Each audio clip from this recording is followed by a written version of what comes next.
পেয়েছি আমাদের সকলের প্রিয় বিএনপির ভাইস চেয়ারম্যান জননেতা জনাব ডক্টর রাশেদুজ্জামান রিপন ভাই, উপস্থিত আছেন আমাদের সকলের প্রিয় সাবেক এমপি শামীম কায়সার লিংকন ভাই সহ বিভিন্ন পর্যায়ের নেতৃবৃন্দ এবং আমার প্রিয় সাংবাদিক ভাই ও বোনেরা, সকলকেই সংগ্রামী শুভেচ্ছা। আজকে আমার সামনে যে সকল সাংবাদিক ভাইরা আছেন তাদের কাছে আমার অনুরোধ থাকবে, আজকের যেই বিষয়, এই বিষয় কোনো ব্যক্তি বা কোনো সংগঠনের বিষয় নয়। এই বিষয় এই 18 কোটি মানুষের বিষয়। এই বিষয় বাংলাদেশের সার্বভৌমত্ব রক্ষার বিষয়। তাই আপনাদেরকে বলবো, এই বিষয়টাকে বেশি বেশি জনমত সৃষ্টি করতে হবে। অন্তর্বর্তী সরকারে যারা আছেন তাদের কাছে বাংলাদেশের মানুষ প্রশ্ন করতে চায়, তড়িঘড়ি করে কি কারণে স্টারলিংকে আপনারা লাইসেন্স দিয়েছেন, আর এই স্টারলিংক কেন ঢাকা শহরে অফিস করেননি?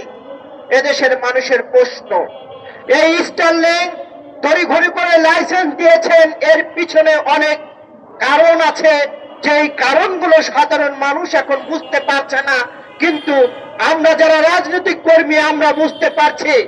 একদিক থেকে পররাষ্ট্র উপদেষ্টা বলছেন মানবিক করিডোরের কথা, আরেক দিক থেকে গতকালকে আমরা দেখলাম যে অন্তর্বর্তী সরকারের প্রেস সচিব তিনি বলছেন এই বিষয়ে কোনো কথা হয়নি। তার মানে আমরা কোনটা ধরতে চাই? একদিকে উপদেষ্টা বলছেন একরকম কথা, আর একদিকে অন্তর্বর্তী সরকারের উপদেষ্টা তিনি বলছেন আর এক কথা। তার মানে এখানে ধূম্রজালের সৃষ্টি হয়েছে।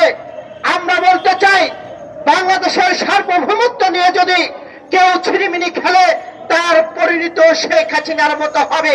কারণ শেখ হাসিনা বাংলাদেশের সার্বভৌমত্ব নিয়ে ছিনিমিনি খেলে এই ভারতের সাথে গত 17 বছরের যেইভাবে স্বামী স্ত্রী সম্পর্ক করে বাংলাদেশের মানুষের ভোটের অধিকার ছিনিয়ে নিয়েছিলেন, বাংলাদেশের গণতন্ত্রকে গলা টিপে হত্যা করেছিলেন, এবং আমার বোন ফেলেনির লাশ কাঁটাতারে ঝুলে আমরা দেখতে পেয়েছিলাম।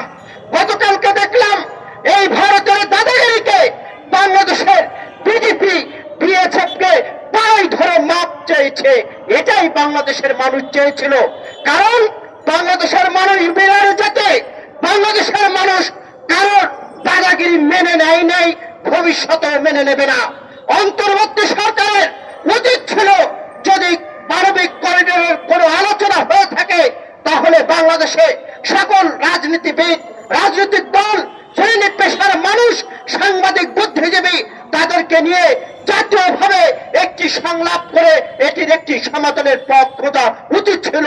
কিন্তু আমরা দেখছি নতুন করে তারা ষড়যন্ত্র করছে।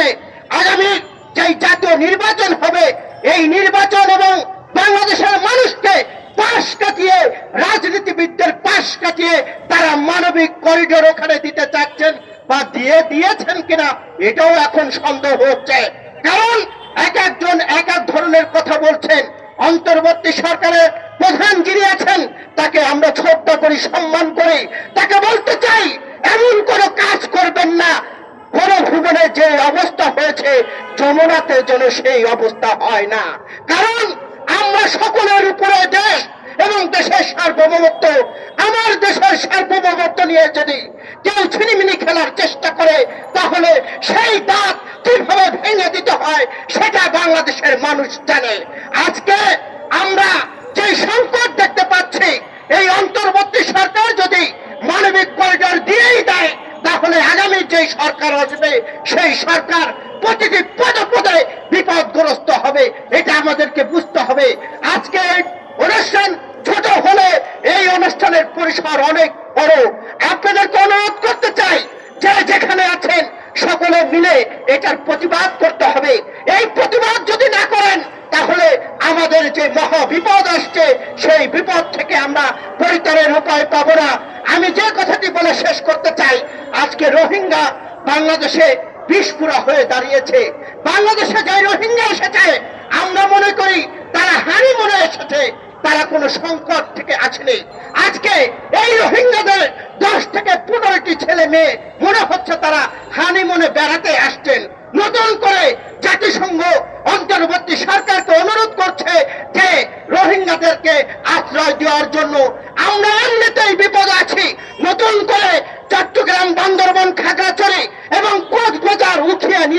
এই নতুন ষড়যন্ত্রে অন্তর্বর্তী সরকার এবং আন্তর্জাতিক মহল মেতে উঠেছে। এই ষড়যন্ত্র আমাদেরকে রুখে দিতে হবে, এই ষড়যন্ত্রের বিস্তার ভেঙে দিতে হবে। যদি আমরা না দিতে পারি তাহলে আমার দেশ থাকবে কিনা এটাও কিন্তু প্রশ্ন। আজকে ভারতকে তাড়িয়ে আমরা নতুন করে কোনো সংকটের দিকে যেতে চাই না। যে পরাশক্তি বাংলাদেশ নিয়ে, বাংলাদেশের জনগণ নিয়ে নতুন করে খেলা করবে আর তাদের ক্ষমতায় দীর্ঘস্থায়ী করবে, এটা হতে পারে না। আমি অন্তর্বর্তী সরকারকে অনুরোধ করতে চাই, যদি এই ধরনের কোন সিদ্ধান্ত নিয়ে থাকেন আজকের মধ্যেই আপনার উচিত হবে বাংলাদেশের সকল জাতীয় রাজনীতিবিদ এবং সকল রাজনৈতিক দল, বুদ্ধিজীবী, সাংবাদিক, সকল শ্রেণী পেশার মানুষকে নিয়ে একটি জাতীয় সংলাপ করে এটার সমাধান পথ খুঁজতে হবে। যদি সমাধানের পথ না খোঁজেন তাহলে গণভুবনের অবস্থা যমুনাতে হতে পারে বলে এদেশের মানুষ মনে করে। কারণ আপনি কিন্তু জনগণের সরকার নয়। আজকে আমরা 24-এর বিপ্লবের পরে আপনি সম্মানী মানুষ, আন্তর্জাতিক খ্যাতি সম্পন্ন মানুষ, আপনাকে আমরা ওই চেয়ারে বসেছি। আবার ওই চেয়ার থেকে কিভাবে নামাতে হয় সেটাও বাংলাদেশের মানুষ জানে। কিন্তু বাংলাদেশের মানুষের দুর্বলতা নিয়ে আপনি মানবিক করিডোরের নামে দেশকে ঝুঁকির মুখে ফেলে দেবেন, বাংলাদেশের মানুষ মেনে নেবে না, বাংলাদেশের মানুষ আঙুল চুষে খাবে না। এই বাংলাদেশের সকল শ্রেণী পেশার মানুষকে উদ্বুদ্ধ করে আমরা এই সরকারের বিরুদ্ধে আন্দোলন করে তুলব। সেদিন আর বেশি দেরি নেই। সকলকে ধন্যবাদ জানিয়ে আমি আমার কথা শেষ করছি। দেখা হবে রাজপথে, কথা হবে স্লোগানে, হয় লাশ নয় হয় ইতিহাস। এ পর্যায়ে